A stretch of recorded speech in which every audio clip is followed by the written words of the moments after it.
start right away with Marnie. Marnie, go ahead. Hi, Coach. We know that there will be changes to the starting lineup tonight, and I'm just wondering what kind of factors you really considered when you talked about mixing and matching and finding the right pairings for starting five. Yeah, it's about how guys play with each other. Also when you don't have a talent like Carl in the lineup, that means you have to adapt. And playing style. For us to be successful, we need to make some changes. As we move forward and try to get used to a new normal. For hopefully a shorter extended period of time as Carl heals up. This was a good opportunity for us to, adjust our starting lineup, and with Josh being out too, good opportunity for a guy like Jarrett.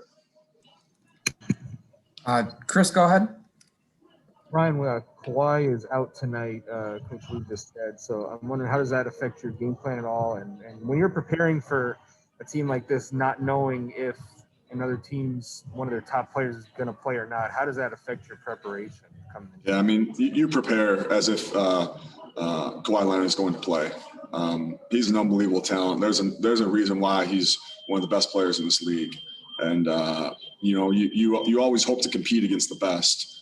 That's why, that's one of the reasons we love this job.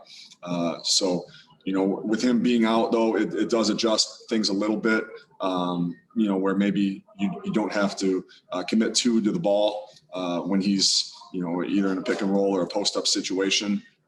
So it changes things a little bit, but they still have a ton of firepower over there. And, a guy like Paul George, the way he can carry an offense, I love what Coach Lou does in terms of his offensive system, the way they move as well. So, we expect a strong showing from them early.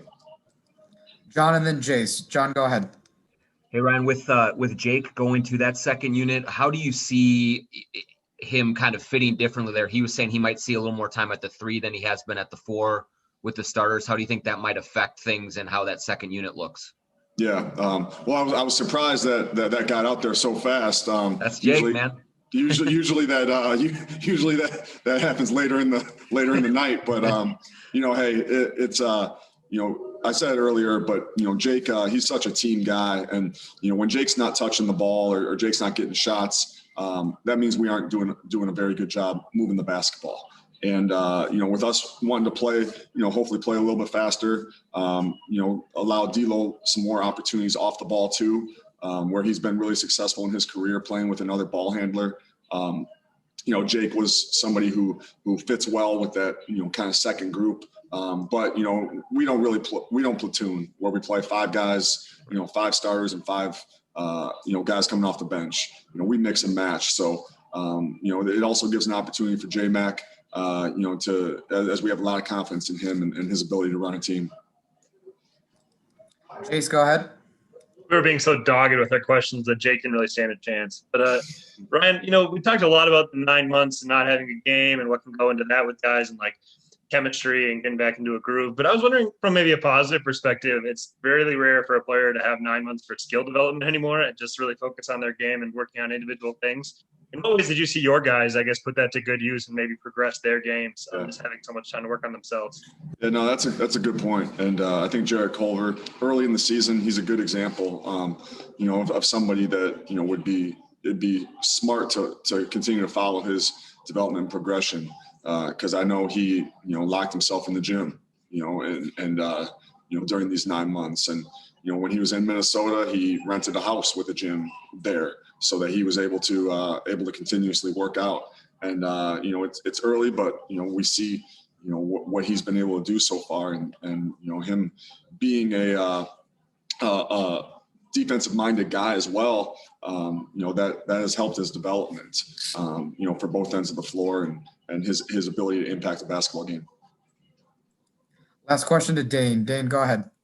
Ryan, just a question about D'Angelo. And obviously you talk a lot about playing fast, but there's also an element to D'Angelo's game where he can kind of slow down in the half court there in isolation situations. Doesn't seem like there's been a ton of that yet. How do you assess that in his game, and how do you try and lean into that maybe a little bit more here?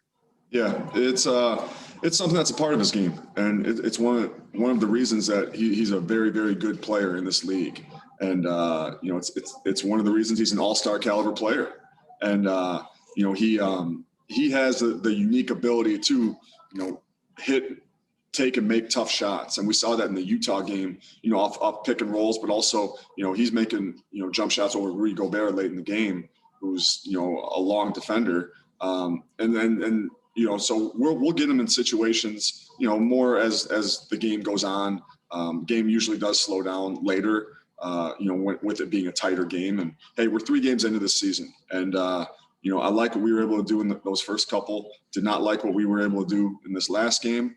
But you know, we just need to continue to get better and better, and we'll continue to add as time goes on too.